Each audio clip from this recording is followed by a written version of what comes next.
Il va s'attaquer aux réseaux sociaux. Instagram, LinkedIn, Twitter. Il ne choisit pas une plateforme, il les prend toutes. Et il le fait méthodiquement et stratégiquement. Il publie ses voyages d'affaires, mais pas comme les touristes.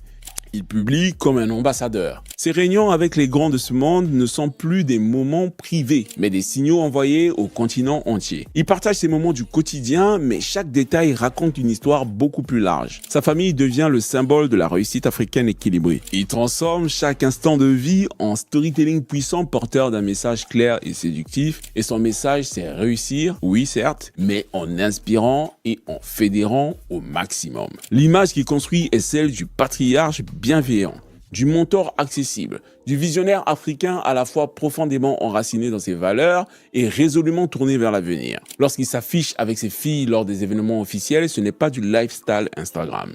C'est du leadership affectif. Chaque contenu est pensé comme une brique dans la construction d'un nouveau récit africain. Et cette image va lui ouvrir toutes les portes. En 2018, Emmanuel Macron débarque à Lagos pour rencontrer 2000 jeunes entrepreneurs africains.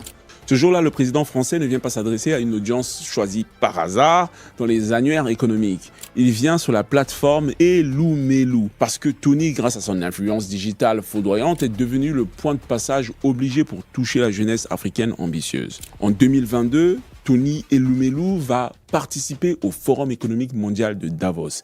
C'est la réunion annuelle des maîtres du monde. Chaque hiver, dans une station de ski en Suisse, se rassemblent pendant 4 jours les personnes qui prennent les décisions les plus importantes de la planète.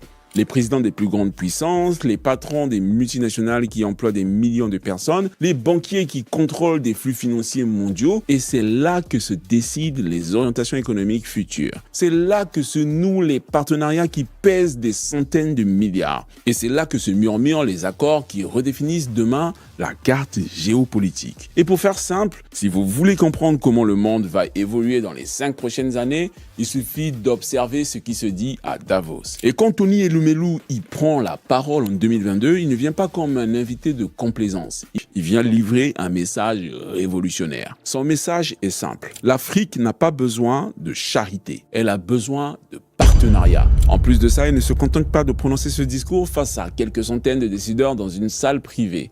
Il le publie en direct sur LinkedIn. Incroyable. Le PNUD, le Programme des Nations Unies pour le développement, va signer un partenariat stratégique avec sa fondation. L'Union européenne va débloquer des millions d'euros pour soutenir l'entrepreneuriat via le Tony Elumelu Foundation. L'Agence française de développement, la Banque mondiale, la Banque africaine de développement, tous viennent frapper à sa porte.